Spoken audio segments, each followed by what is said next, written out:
My name is Diana. I'm 32, and I run operations for a restaurant group that serves 3,000 guests a week across 4 locations. I understand how a check travels from kitchen to table the way most people understand how to tie their shoes. So when my parents called after 3 years of complete silence and invited me to dinner to make amends, I should have asked one question before I agreed. Who's actually sitting at that table? I didn't ask. I drove 40 minutes to the Belvedere, walked through the front doors, and discovered 16 members of my family already settled around a long table covered in lobster tails, Wagyu steaks, and a $400 bottle of Bordeaux they'd begun pouring before I'd even pulled into the parking lot. My father looked up from the head of the table, smiled, and delivered the line I'd spent my entire life dreading. "You're paying, right? You owe us that much." He believed he'd cornered me. He hadn't counted on the 2 sentences I was about to whisper to our server, or on what his own credit card was about to announce to the entire family 15 minutes later. Welcome back to Calm Drama Stories, where ordinary people face impossible family moments and walk away with their dignity fully intact. If you've ever been the one expected to pay, to fix, to stay silent, this story is for you. Drop a comment and be sure to subscribe.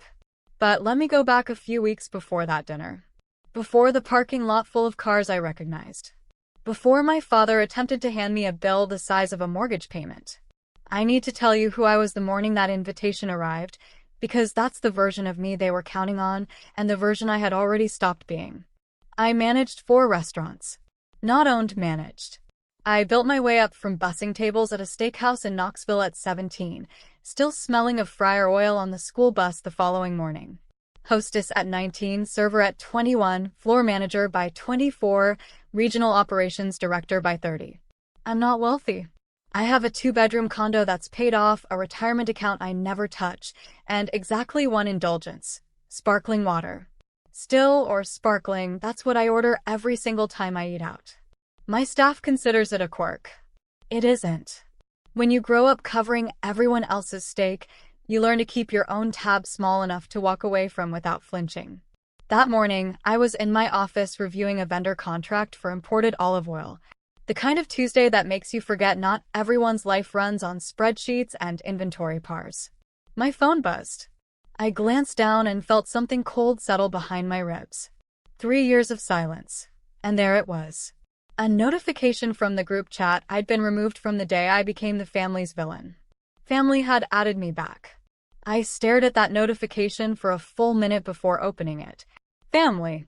The little red heart emoji my mother had chosen 6 years ago when she first created the group, back when it was used for sharing Thanksgiving recipes and photos of Brooke's dog. I hadn't seen that heart in 3 years. The chat history was clean, nothing above my mother's newest message, which meant they'd either cleared it or, more likely, they had a second group running without me the entire time. Mom's message was warm, careful, almost rehearsed. She said she and Dad had been doing a great deal of reflecting and wanted to invite me to dinner at the Belvedere to begin healing as a family. Just the 4 of us, she wrote, her, Dad, me, and Brooke. A small dinner, a fresh start. Then a second message arrived 30 seconds later, carrying the line that should have told me everything. Family takes care of family, sweetheart. It's time we remembered that. Family takes care of family. She used to say that when I was 19 and she needed my server tips to cover the electric bill. She said it when I was 23 and Dad needed a cosigner on the truck. She said it when Brooke's first apartment fell through, and I quietly paid the deposit. Family takes care of family had always carried one meaning in my household. Diana takes care of family. I read the message twice. I noticed my mother hadn't said sorry. She hadn't said we were wrong. She'd said it was time to heal. Passive voice. No subject. No one held responsible. I typed back, I'll be there. Then I placed my phone face down on the desk and returned to the olive oil contract, pretending my hands weren't trembling. 3 years earlier, my sister Brooke had decided to open a cafe. Not with a business plan, not with a market study, a cafe, because she'd visited one in Charleston with exposed brick and a matcha menu and thought I could do that. She was 26, had never managed so much as a lemonade stand, and needed a $75,000 small business loan. The bank said yes with a cosigner. That cosigner was supposed to be me. Mom called on a Sunday. Dad sat beside her, arms already crossed, already irritated before I'd even answered.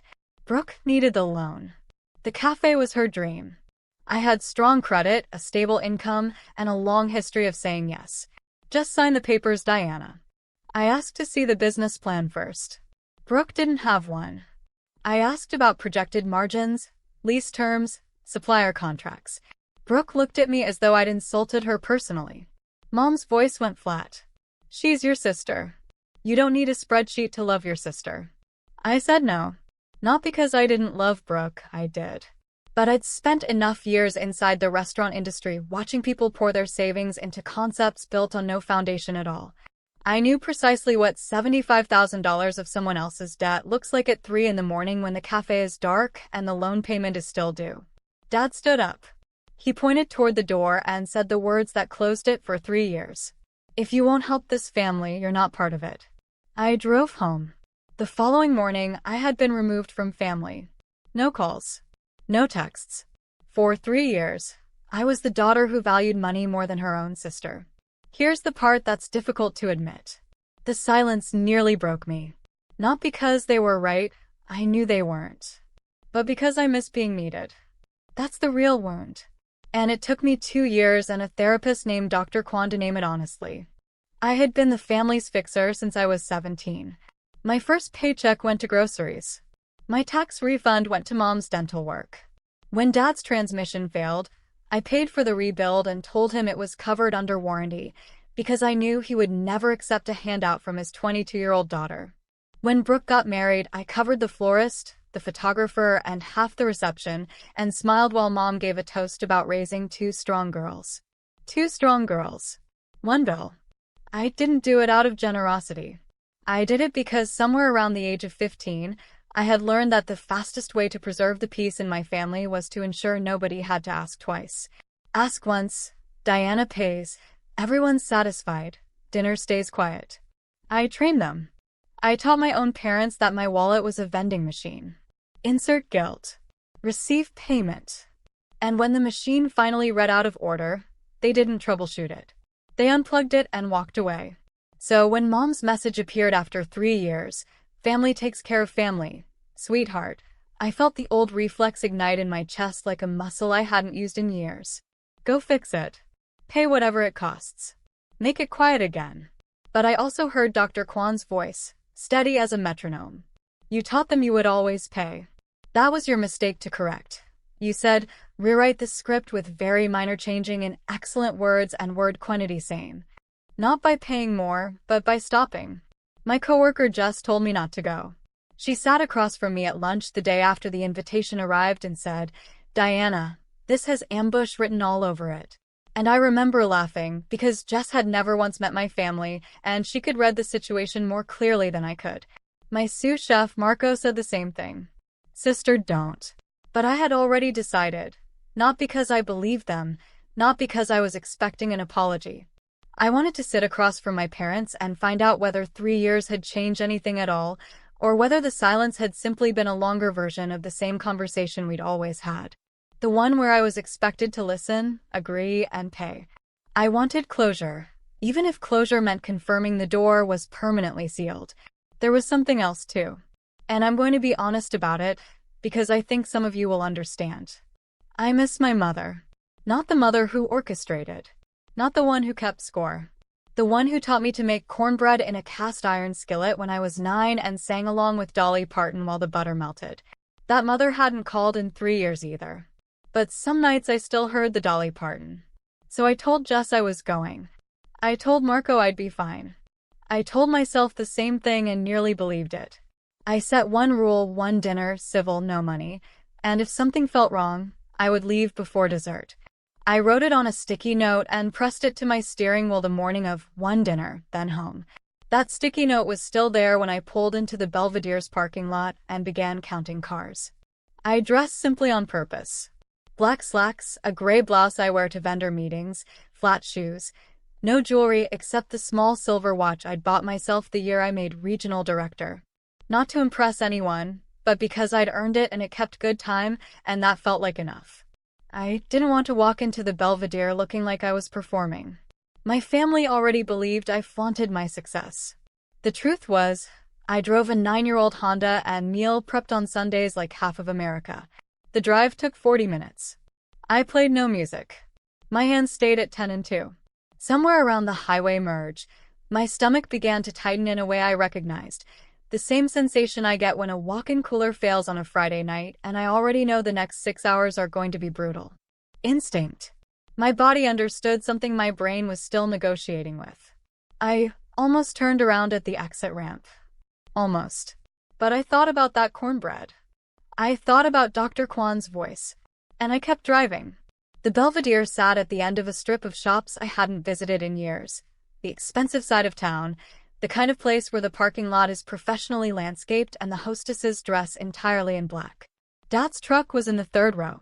Mom's sedan right beside it. Fine. Then I spotted Aunt Linda's white Buick. Uncle Greg's SUV. Brooke's hatchback with the bumper sticker from the cafe that had closed 11 months after opening. 3 more cars I recognized. 2 I didn't. My stomach dropped before I even touched the door handle. Just the 4 of us Mom had written. I counted 9 vehicles. I sat in my car for 2 full minutes, engine off, hands resting on the wheel, reading that sticky note. 1 dinner, then home. The sensible thing would have been to reverse out of the lot and drive the 40 minutes back to my condo, eat leftover soup, and never think again about the Mayfield family reunion I hadn't been invited to, or apparently had been invited to, without anyone mentioning the guest list. But I got out. I straightened my blouse. I locked the car and walked toward the entrance, because I was 32 years old and I had spent 3 years learning how not to run, and I was not going to start running again in a restaurant parking lot on a Thursday evening. The front doors were heavy glass with brass handles, the kind that quietly announce entrees start at $42 before you've touched the menu. Inside, the lobby smelled of rosemary, warm bread, and money. A hostess in a black dress smiled and checked her screen. Mayfield. I nodded. She nodded back. Your party's already seated. She delivered it the way hostesses do when they've been managing a large group for an hour and are working very hard not to appear strained. I recognized that expression perfectly. I had worn it myself 1,000 times. She grabbed a single menu and led me toward the back of the dining room. I could hear them before I could see them. Laughter, clinking glasses, Aunt Linda's unmistakable cackle cutting straight through the quiet murmur of every surrounding table. 1 dinner, then home. I turned the corner and saw the table. 16 chairs, every single one occupied except the seat at the far end, positioned directly across from my father. The table stretched the full length of the private dining alcove. White linen, heavy silverware, candles set in low crystal holders. There were platters I could identify from 10 feet away, lobster tails fanned across crushed ice, wagyu sliders arranged on a tiered stand, a charcuterie board the size of a coffee table. And centered on the linen, a bottle of wine I recognized from vendor tastings, a 2016 Santa Cruz designation. Retail around $400. Already half empty. They had been here a while. They had been ordering heavily. The hostess paused at the edge of the alcove and glanced at me with an expression that translated fluently across every restaurant I have ever worked in. Good luck. Then she leaned slightly closer and said quietly, Your father placed a card on file to hold the reservation. Just so you're aware. We require one for parties over 12. I filed that detail the way I file every operational note. Silently, completely, permanently. His card was on file. He had secured the table. And yet somehow I already understood that the final bill was never intended to land in front of him. My mother saw me first. She rose with both arms open and every head at the table turned at once. Diana. Oh, sweetheart. Look at you. Applause. Actual applause, as though I were a returning soldier and not the daughter they had quietly erased for 1,000 days. Uncle Greg whistled. Aunt Linda pressed a cloth napkin to her eyes. Brooke raised her wine glass and smiled, the kind of smile that shows teeth but carries no warmth. 16 people. Lobster and wagyu and a $400 bottle of Bordeaux. Just the 4 of us Mom had written. I sat down. What else do you do when 16 people are watching you, the chair is already pulled out, and a waiter is pouring water into your glass before your purse has even touched the floor? I sat down and I smiled, because 15 years of front-of-house experience gives you exactly that, The ability to smile gracefully while your mind runs a full threat assessment at top speed. Mom settled back into her seat, visibly radiant. We wanted it to be a surprise. The whole family together, just like old times. I thought it was just the four of us, I said. Mom waved her hand as though brushing away something trivial. Well, once Linda heard, and then Greg, and then your cousin Tara, it simply grew. You know how family is. I knew exactly how family was. I scanned the table. Dad sat at the head, carving a Wagyu slider as though it were a Thanksgiving roast. Brooke sat to his left, phone in one hand, wine in the other, scrolling something I couldn't make out. Aunt Linda and Uncle Greg anchored the middle. Cousins I hadn't spoken to since a Thanksgiving 5 years prior filled the remaining seats. 16 chairs. One sticky note on my steering wheel. And a bill quietly building itself somewhere in the back of house. Tyler, Megan, Jake, 2 wives I'd met exactly once, and Aunt Linda's neighbor, a woman I had never encountered in my life, who was apparently enjoying lobster on whatever occasion this was meant to be.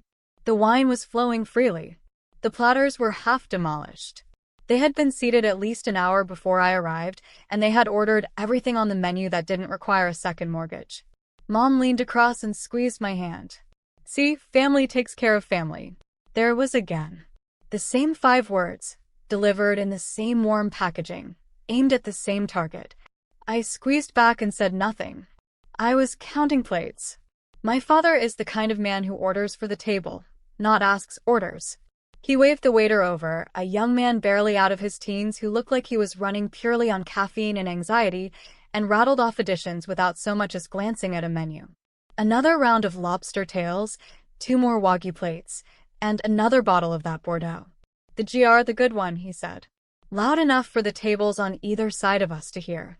Dad drew his credit card from his wallet and held it between 2 fingers like a magician presenting a coin before the trick. Put it all on this, he told the waiter. We're celebrating tonight. The waiter, his name tag read Nathan, scribbled, nodded, and disappeared toward the kitchen wearing the expression of someone who desperately needed a moment outside. I watched my father tuck the card back into his wallet with a small, satisfied pat. The way you pat a dog that has performed exactly as expected. Something was wrong. I had grown up watching Dad argue over the price of a muffler. I had seen him return a shirt because the sale tag was missing. Raymond Mayfield did not order $400 bottles of wine. He did not wave credit cards like victory flags. This was a performance, and it was aimed directly at me. Look how well we're doing, Diana. Look how little we needed you.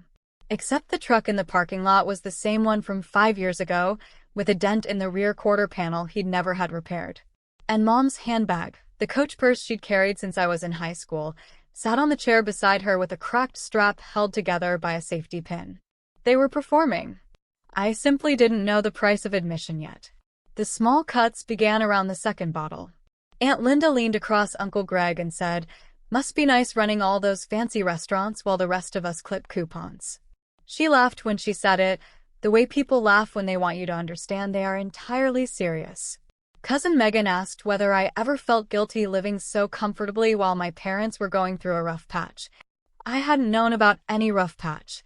Nobody had thought to mention one. Brooke, without lifting her eyes from her phone, added flatly, she wouldn't know. She hasn't been around. Each comment landed with the precision of something carefully rehearsed, not scripted exactly, but coordinated the way a choir finds the same note without a conductor. They had been discussing me. My absence, my income, my life. And they had arrived tonight carrying a shared and settled version of the story. Diana left. Diana has plenty. Diana owes. Aunt Linda delivered the thesis statement. She reached across the table, took my hand as though consoling me at a funeral, and said warmly, Family doesn't keep score, dear. I nearly laughed. Family doesn't keep score, from a woman who once stopped speaking to her own daughter-in-law for 6 months over a Thanksgiving seating arrangement. I didn't laugh. I gently withdrew my hand and reached for my glass. Sparkling water, the only thing in front of me, the only thing I had ordered. The contrast was almost amusing. 16 people submerged in lobster and Bordeaux, and me with a glass of San Pellegrino sitting at the far end of the table like a designated driver at a bachelor party. Nathan passed behind me and caught my eye. Just the water tonight, he asked quietly. Just the water, I said. He nodded as though he understood something I hadn't spoken aloud. Let me tell you about Nathan. He was perhaps 19 or 20, built lean the way restaurant kids are before they learn to eat properly between rushes. He moved quickly but carefully, the way new servers do when the table is too large and the order too complicated and they know one misplaced plate means a manager conversation they cannot afford. I recognized everything about him because I had been him. 17 years old, 2 tables deep, learning that guests who snap their fingers are always the ones who tip the least. He was running our 16 top almost entirely alone. A busser appeared occasionally to clear plates, but Nathan was managing every order, every refill, every excuse me. Can we get more butter from Aunt Linda, who had made the same request 3 times in 20 minutes? He never complained. He never exhaled with visible frustration. He refilled my sparkling water without being asked. When he set the glass back down, he caught me watching the table with an expression I probably should have concealed more carefully. Long night, he murmured. I almost told him the truth. Instead, I said simply, "You're doing great." He blinked, visibly startled, as though he had momentarily forgotten that customers were capable of saying such a thing. Then he straightened up about half an inch taller and moved on to Uncle Greg's refill. I watched him go and thought about the version of me who used to carry 4 plates balanced up one forearm and cry in the walk-in freezer on the hardest nights. That girl had no idea she would one day end up on the other side of a table like this, sitting across from the very family that had shaped her into a fixer and a funder, being asked without being asked to write one more check. But she would understand what I was about to do. She would understand it completely. I excused myself to the restroom around the 40-minute mark. I needed 2 minutes without Aunt Linda's commentary and a door I could lock. The Belvedere's restroom was the kind with cloth hand towels, lavender soap, and a full-length mirror that made you look marginally better than you actually felt, which was a neat trick, considering I felt like I was digesting broken glass. I turned on the faucet and pressed cold water against my wrist the way you do when you need your heart rate to cooperate with your mind. Then I saw it. A phone resting on the edge of the marble countertop, screen still illuminated, its case covered in daisy stickers. Brooke's phone. She must have come in just before me and left it behind when something distracted her. Brooke left things everywhere. It was one of the few traits we genuinely shared. I hadn't planned to look. I want to be clear about that. But the screen was bright and the notification banner across the top was from a group chat I had never been added to. The preview text was enough to stop my hand mid-reach for the paper towel. The group was named Dinner Plan. 3 members, Mom, Dad, Brooke. The most recent message, sent 4 days earlier, was from Mom. The preview showed words I can still recite from memory. Don't tell Diana it's everyone. She won't dare. The message was cut off at the banner's edge. My pulse remained steady. My hands were dry. I picked up the phone the way I would pick up a vendor invoice that simply didn't add up, not with anger, not with surprise, but with the quiet focus of someone confirming what the numbers had already suggested. I scrolled up. The complete message read, "Don't tell Diana it's everyone. Once she's there with the whole family watching, she won't dare say no." I walked back to the table wearing the same expression I carry when a health inspector arrives unannounced. Pleasant, unreadable, fully operational. Nobody noticed a single thing different. Aunt Linda was recounting a story about her neighbor's divorce. Uncle Greg was working methodically through his 3rd lobster tail. Brooke had retrieved her phone from the restroom and was scrolling again, entirely unbothered. But I was noticing things now that I hadn't before, or hadn't permitted myself to see. Mom kept glancing toward Dad's wallet on the table. Quick, darting flicks of her eyes, like someone checking a countdown timer. Dad's laughter was half a beat too loud, the way people laugh when they're anxious and trying to smother it with volume. The second wine bottle was nearly empty, and nobody had suggested slowing down. Because why would they? They weren't paying. I was paying. That was the entire purpose of the evening. Every lobster tail, every Wagyu slider, every pour of that $400 Bordeaux was another brick in the wall being constructed around me, built high enough that I couldn't climb free without creating exactly the kind of scene I had spent my entire life carefully avoiding. I began asking questions. Casual ones, the kind you ask when you're genuinely catching up after 3 years. Not the kind you ask when you already know the answers and you're quietly observing people construct their lies. How's the cafe, Brooke? Brooke's wine glass paused halfway to her mouth. Oh, we closed. Market just wasn't there. She said it quickly, like pulling off a bandage she had rehearsed removing many times. That's a shame. How long did it last? 11 months. Mom stepped in before the silence could settle. Brooke is exploring other directions. She has so many talents. I nodded. Then I turned to my father. How's the contracting business, Dad? Still doing the commercial builds. Dad's jaw tightened for half a second, a tell I had cataloged before I was old enough to drive. Between projects right now. Economy's been rough. You know how it is. I did know how it was. I knew because I had just read the bank called again Thursday on his wife's phone 10 minutes earlier. And because the dent in his truck remained unrepaired. And because the man who had ordered 2 rounds of lobster and a $400 bottle of wine was sitting across from me performing financial stability the way a community theater actor performs Shakespeare, loud, committed, and entirely unconvincing to anyone who has witnessed the genuine article. I nodded and let them keep talking. People reveal everything when they believe you are the bank. They told me about the kitchen renovation they had placed on hold. About the vacation they decided to skip this year. About how things had been a little tight, but nothing we can't handle.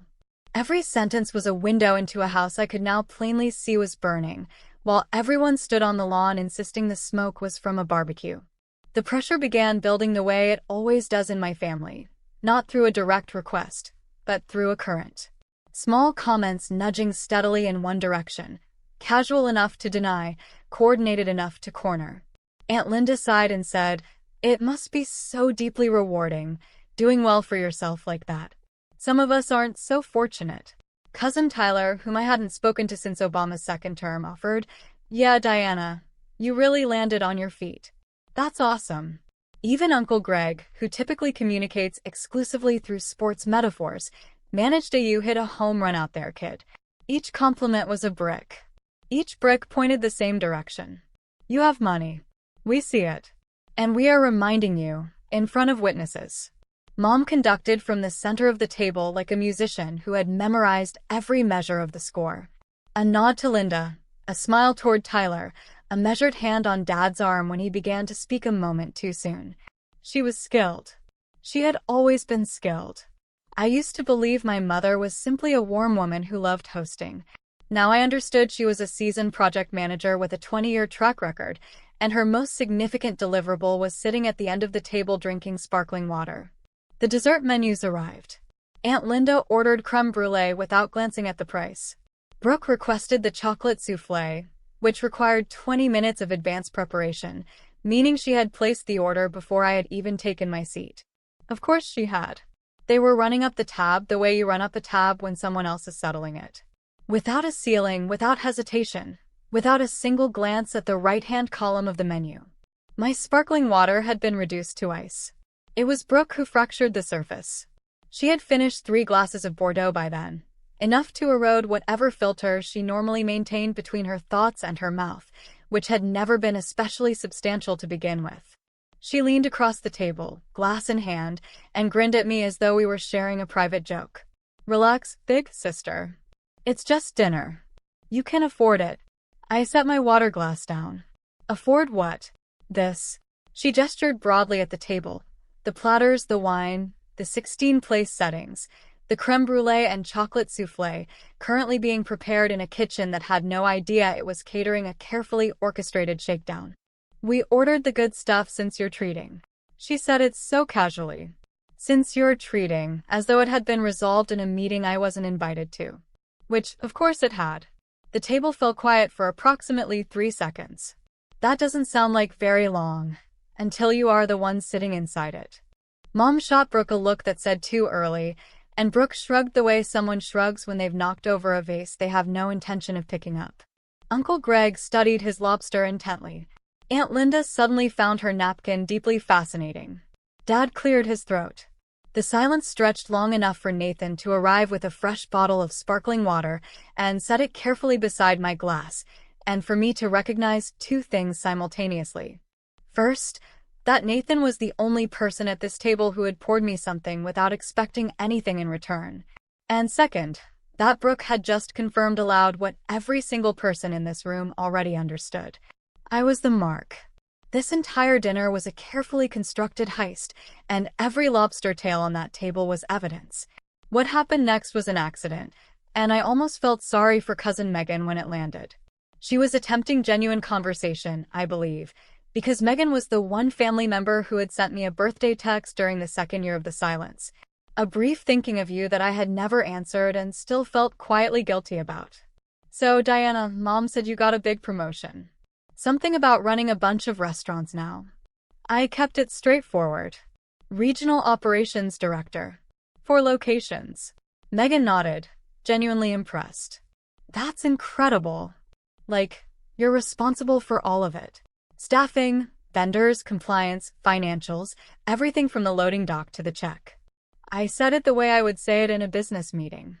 Factual, no embellishment. But the word financials landed on that table like a stone thrown through a window.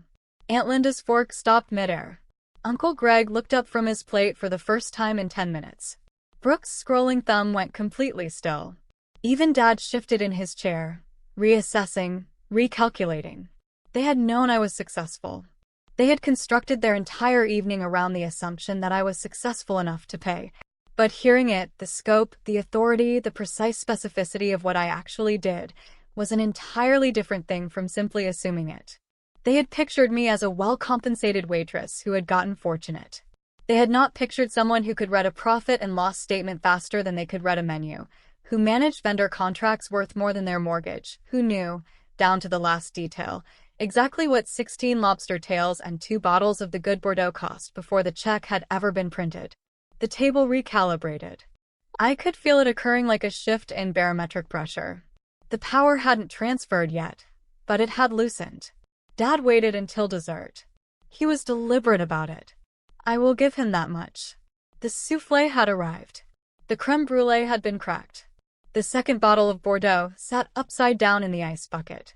The table was warm and unhurried and pleasantly heavy with sugar and wine, and every face around it carried the particular contentment that comes from a meal you didn't pay for and have no intention of paying for. Dad set down his fork.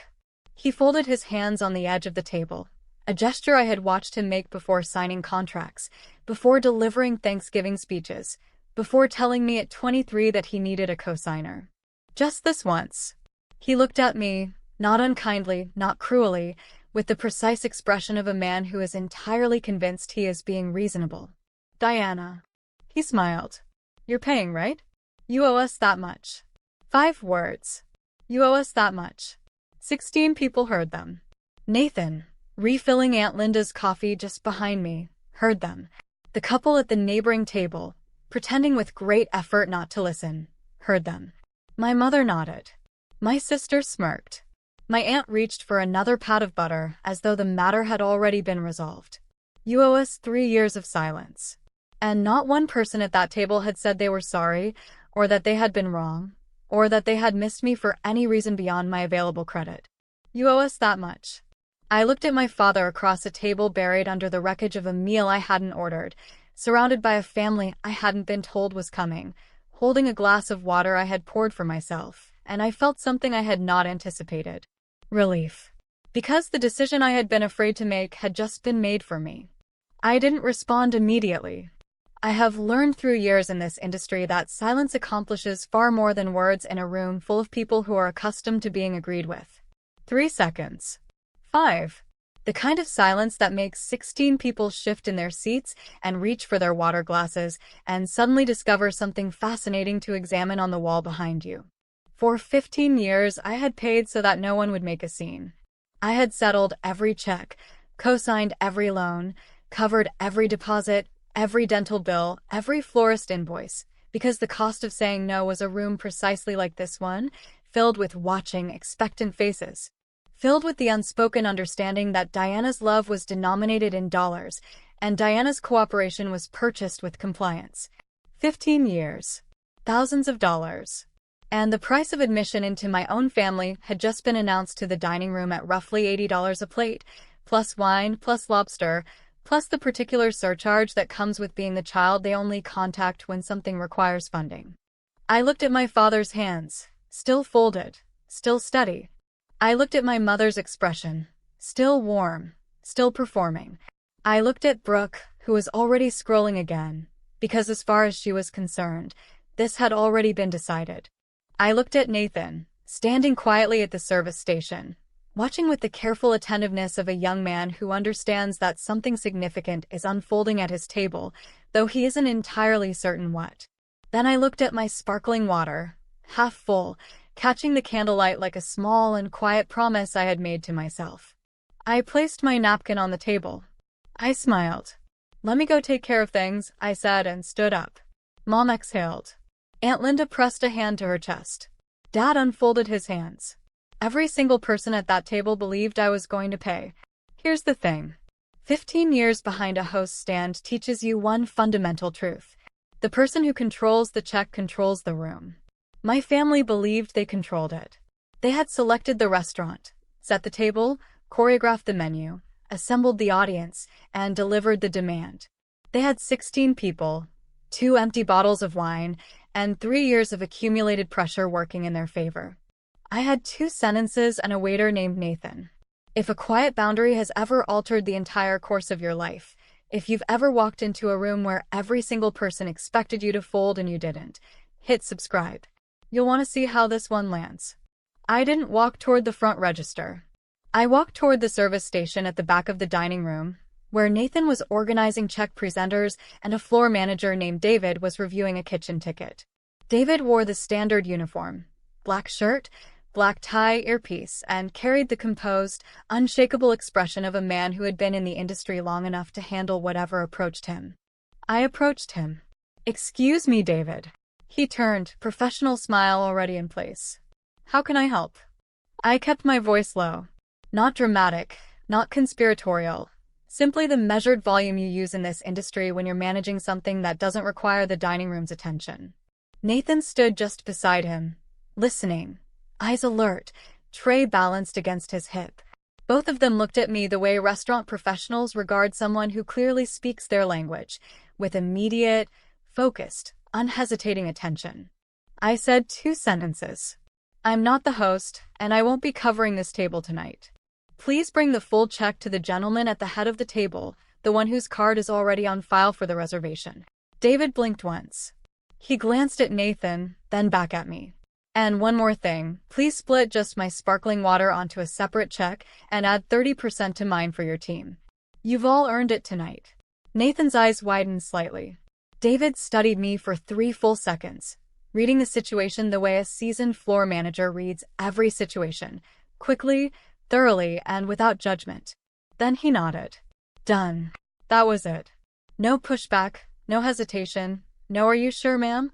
Because David had been doing this long enough to recognize what a redirect looked like, and Nathan had been watching that table long enough to understand precisely why one was necessary. I settled my check on the spot. 1 sparkling water, 2 refills, plus a 30% gratuity. It would be the largest tip Nathan had received in a month. David ran my card, handed me the receipt, and said quietly, "I'll present the table's check in approximately 10 minutes, once the dessert course clears." Perfect. I walked back to the table, sat down, lifted my water, and took a slow, unhurried sip. Brooke was debating a reality show with Cousin Tyler. Aunt Linda was recounting her neighbor's fence dispute to Uncle Greg.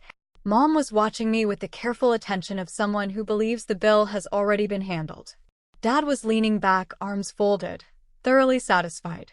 16 people finishing dessert, drinking the final pour of a $400 bottle of wine, waiting on a bill they had absolutely no intention of seeing. I set my glass down and waited alongside them. Those 10 minutes were the most peaceful of my entire evening. The table didn't know it yet, but the meal was finished in every sense that mattered. The food was gone, the wine was spent, the demand had been made, and the answer had already been delivered, in a language none of them spoke. I sat at my end and listened to my family talk. Aunt Linda complained about the rising cost of mulch. Uncle Greg told a fishing story that had no discernible ending. Brooke posed for a selfie with the souffle remnants. Mom laughed at something across the table. Cousin Megan laughed too, A genuine one, the kind that creased the corners of her eyes and made her sound, for exactly 3 seconds, like the woman who used to sing Dolly Parton in the kitchen. I almost felt something. Almost. But then I looked at Dad, who was checking his phone beneath the table with the tight-jawed focus of a man waiting for a message he desperately didn't want to receive. And I remembered the words I had read on Brooke's phone. Diana can cover us through spring. She's got more than enough. My sparkling water caught the candlelight again. I watched the bubbles rise and dissolve one by one, each a tiny, silent implosion that no one around me noticed. I thought about 17-year-old Diana in her apron, balancing 4 plates up one forearm, learning to smile straight through the burning in her shoulders. That girl would have paid. That girl would have drawn out her card and covered the entire table, and called it love and driven home and wept in the shower and never said a word to anyone. I wasn't that girl anymore. Nathan appeared at the edge of the alcove, and I knew before he took his first step exactly whose chair he was walking toward. He placed the check presenter, leather-bound, embossed with the Belvedere's crest, directly in front of my father. Not at the center of the table. Not near me. In front of Raymond Mayfield. The man who had made the reservation, whose card was already on file, who had told the table to put it all on this 2 hours ago. The conversation died like a candle extinguished by a draft. Dad stared at the leather folio for 2 full seconds. I could see him processing. The check was supposed to go to Diana. The check was supposed to go to Diana. The check is in front of me. Mom's eyes went wide. She looked at me, then at the check, then back at me, and for the first time all evening, her composure fractured just enough to reveal the calculations running behind it. Diana, she began. Dad recovered first. He was skilled at recovering. He had spent 63 years never conceding that he'd been caught off guard. He lifted the check presenter, opened it with a casual flick of the wrist, and did not look at the total. He couldn't look at the total, not in front of 16 people. If he did, the performance would collapse entirely. I've got it, he said, producing his credit card from his wallet with the same 2-finger flourish he had used earlier. He handed the card to Nathan without breaking eye contact with me. We're celebrating, remember? Nathan accepted the card. I'll be right back, sir. He said it gently, the way you say things when you already know what's coming and the person across from you doesn't. Dad leaned back, crossed his arms, and smiled at me with the complete assurance of a man who believed his card was about to save him. Nathan returned in 4 minutes. He positioned himself beside my father's chair and leaned down to speak at a volume designed to be discreet, but in a room that had gone quiet enough to hear ice shifting in a glass, it carried perfectly. I'm sorry, sir. The card has been declined. Nobody moved. Dad's smile held for 1 more second, a reflex, like a light that remains illuminated for a moment after the switch is thrown. Then it went out entirely. Run it again, he said. Nathan nodded and disappeared. He returned 2 minutes later.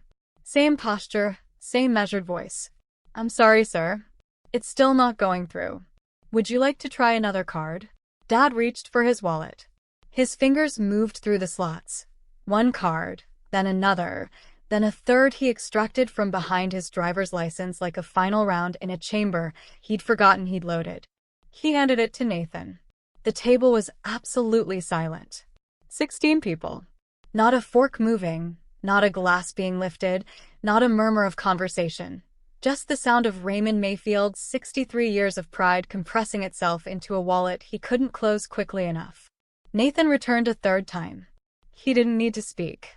His expression said everything. Dad looked at Nathan. Then he looked at me. Not with anger, not yet.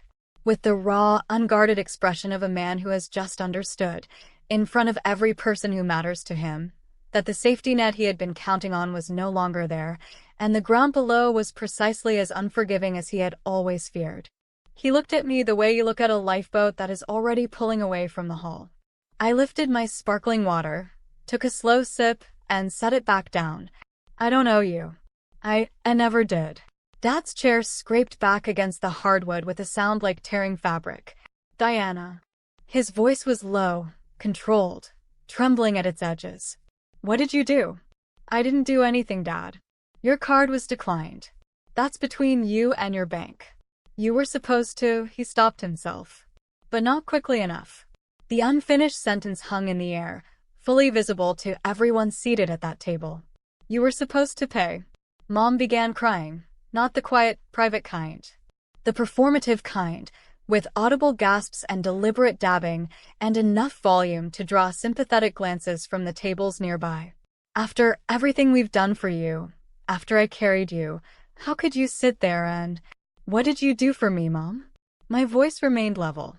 I didn't raise it. I didn't lean forward.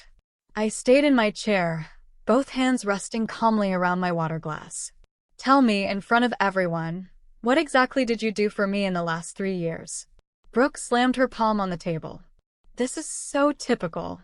You always have to make everything about yourself. Aunt Linda reached for my arm. Diana, dear, your father is clearly embarrassed. Can't you just... No. One word. I delivered it the way I would address a vendor attempting to short my invoice. Clear, final, and entirely without apology. Then Dad broke. Not with anger this time. With something considerably worse. His voice dropped, and for one moment, one raw, unguarded, honest moment, he sounded like a man standing alone in a house with every light extinguished. Diana, please. We're drowning. I saw him. I saw the frightened man concealed behind the performance, the father who had lost his business and his dignity and could not bring himself to say so until his credit card said it for him. I saw him, and something in my chest ached. Then he added, and you'd let us. And the ache stopped. Because even while drowning, he was still reaching for my wallet instead of my hand. I stood up. Not abruptly, not dramatically. The way you rise when the decision has already been made and you no longer require the room's approval to act on it. Dad. I kept my voice steady. I'm sorry you're struggling. I mean that sincerely. But this... I gestured across the table. The emptied platters, the upturned wine bottles, the 16 faces watching me as though I were the villain in a story they had been rehearsing all week. This isn't asking for help. This is a trap. You didn't invite me here to make amends. You invited me here to make a payment. Mom's crying shifted into something sharper and harder. That's not fair, Diana. We just wanted you back. You wanted me back for what I could cover, Mom. I read the messages. She can cover us through spring. The table went completely still. Brooke's face drained of color. Mom's hand flew to her mouth. Dad fixed his gaze on the tablecloth. If you need help, genuine help, I will sit down with you and a financial counselor and we will work out a real plan. No deception, no audience, no Lobster. But I am not paying this bill. I didn't order it. I wasn't informed about it. And I don't owe it to you. I paused. I don't owe you. I never did. Not a single person spoke. I lifted my purse from the floor. I looked at my mother, and I said the last thing I would say to her at that table. You always told me family takes care of family. So why was I the only one who ever did? Then I walked toward the door. Past the busser. Past the hostess. Past the heavy glass doors with the brass handles that whispered their quiet, expensive greeting on the way in and made no sound at all on the way out. Nathan caught me near the coat check. He was holding my receipt. Thank you, he said. Quiet. Sincere. I touched his shoulder briefly. You're doing great, I told him again. Then I walked out. The parking lot was calm. A warm Thursday evening, with cicadas beginning their steady chorus in the landscape trees that gave the Belvedere the impression of belonging somewhere considerably more distinguished than a strip mall. I sat in my car with the engine off and the window down, reading the sticky notes still pressed to my steering wheel. One dinner, then home. One dinner. I drew my phone from my purse and opened the family group chat. Messages were already cascading in. Mom, Aunt Linda, Brooke, cousins I hadn't heard from in years, all of them composing at once. A torrent of exclamation points and accusations, and the particular, unmistakable fury that surfaces only in people who have been caught in the act. I didn't read them. I scrolled to the bottom, tapped Leave Group, and watched the confirmation appear. Diana has left the chat. I placed my phone on the passenger seat. I started the engine. And I drove home in the same silence I had driven there, except this time, the silence wasn't laced with anxiety. It was mine. The aftermath was quieter than I had anticipated. No one called that night, or the following day, or the day after that. The group chat I had left continued on without me. I know this because cousin Megan, the one who had sent the birthday text, reached out separately a week later. I just wanted you to know, she wrote. That was the most honest thing anyone has done at a family dinner in 20 years. I'm sorry I was part of it. Megan was the only one who apologized. 3 weeks later, Brooke sent a text, not to apologize, but to ask whether I could lend her first and last month's rent for a new apartment. I replied with the name of a financial counseling service and wished her well. She didn't respond. Through Megan, I learned the rest in fragments over the months that followed. Dad's contracting business had collapsed 18 months before the dinner, poor decisions on 2 commercial projects that had unraveled badly. Mom had been servicing minimums on 4 credit cards using a home equity line that was now completely exhausted. The house went on the market in July. They relocated to a smaller rental 30 minutes south. Brooke took a position at a dental office answering phones. None of it was what I had wanted for them. All of it was the consequence of choices made long before I ever walked through the Belvedere's front doors. And none of it belonged to me to repair. I kept the promise I had made at the table. I called Dad 6 weeks later and offered to sit beside him with a financial counselor. He hung up. I haven't called again, but the offer still stands. What I came to understand is this: the most expensive thing you can purchase is other people's comfort with your silence. And the night I stopped paying for it was the night I finally became wealthy in the only sense that has ever mattered. That's my story. 16 seats, 1 glass of sparkling water, and a credit card that told the truth that nobody else in that room was willing to speak. If you have ever been the family bank, hear me clearly. Helping is a choice, not a debt. And a boundary does not have to be loud to be completely unbreakable. Share this with someone who needs to hear it. Leave a comment, hit subscribe, and I'll see you in the next one.